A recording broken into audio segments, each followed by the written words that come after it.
Hello guys, Elanga থেকে যমুনা সেতু পর্যন্ত প্রচণ্ড জ্যাম। মানুষের ভোগান্তির কোনো শেষ নেই।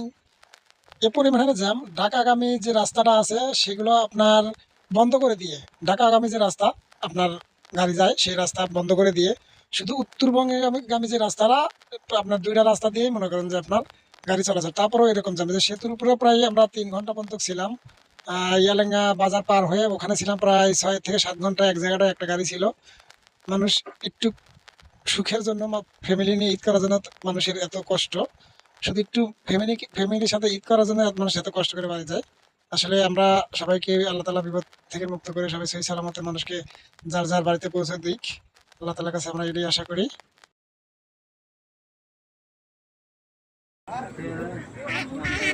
সাতটা লস না দেখি বেলা